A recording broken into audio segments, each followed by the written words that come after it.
Ah, the recession debate. Our favorite economic soap opera that just won't end. The Federal Reserve, economists, and market analysts have been playing a long game of will we, won't we, for the past 2 years. And honestly, it's starting to feel like one of those TV shows that drags on a few seasons too long. So let's settle this. Are we actually heading for a recession? Or is this just another round of economic doomsday clickbait? More importantly, should you actually do anything about it? Welcome to Storytime with Pete, where we break down the chaos of the economy with a side of snark and just enough actual advice to keep you from making financial decisions you'll regret. Let's start with the basics. A recession, in the most technical sense, is 2 consecutive quarters of negative GDP growth, meaning the economy shrinks instead of grows. But in reality, it's much simpler than that. A recession is when a lot of people start feeling broke at the same time.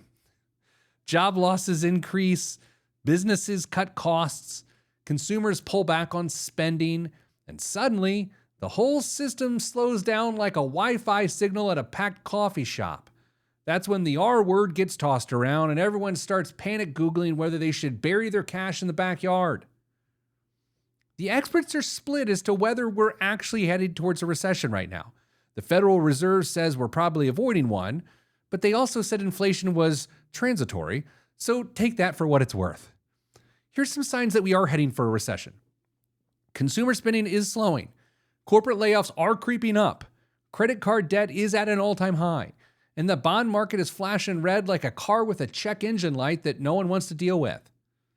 Here's some signs that we're not heading towards a recession. Unemployment is still historically low. GDP growth remains positive, and the stock market is acting like everything is fine unless we start talking about tariffs. So here's the tariff wildcard. New tariffs on imported goods is stirring up trouble. History shows that tariffs tend to raise costs for businesses and consumers alike. So when companies face higher costs, they pass them to you, whether it's the price of your next car, groceries, or the latest gadget you probably don't even want to buy anyway. So if tariffs continue escalating, they could put a squeeze on consumer spending and business investment, which are already teetering on the edge. And guess what? That's exactly how recessions get started. Now, let's be honest. Even if economists aren't ready to call it a recession, it sure feels like one for a lot of people.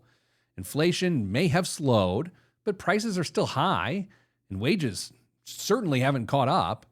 That $4 coffee you used to feel guilty about, well, don't worry about that. It's $7 now, and you're questioning your life choices every time you get to the checkout. Housing is a nightmare. Groceries cost a fortune, and yet somehow we're being told the economy's doing just fine. Okay, so let's get back to the part where you actually take action without panicking, like someone who just saw their 401k balance after a bad market day, aka last week. Start by building your cash reserves. If a recession does hit, having some extra savings can be a financial lifesaver, dry powder as they call it in the biz. Aim for 3 to 6 months if possible, but let's be honest. If we're heading towards a recession soon, and I'm like, hey, save cash, you're not going to build up 3 to 6 months of expenses between now and whenever that recession hits. However, you can avoid taking on dumb debt. This is not the time to finance a boat or put an entire vacation on your credit card.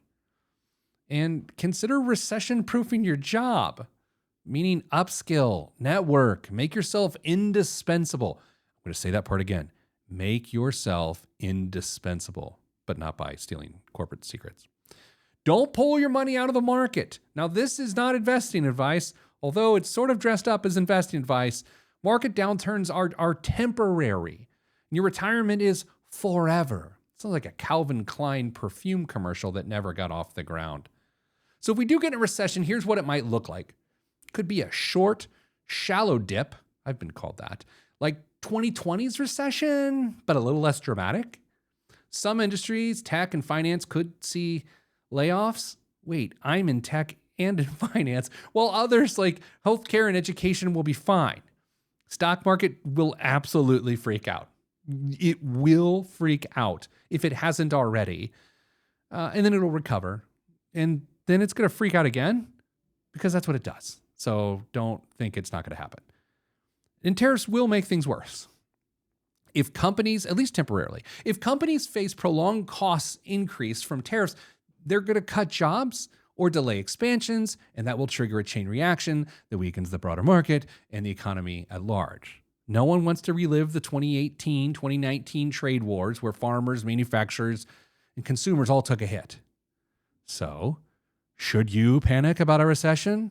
No. Should you make smart financial moves just in case? Yeah, sure. In fact, absolutely. Because at the end of the day, recessions come and go, but your financial habits last. I should work for a greeting card company. The goal isn't to predict every economic dip. I'm going to say that again. The goal isn't to predict every economic dip. It's to be prepared for whatever happens. And that, my friends, is how you win the game. Until next time, keep your money smart, your panic low, and your overpriced coffee, maybe it's just switch to home brewing. This has been Story Time with Pete. I'm Pete.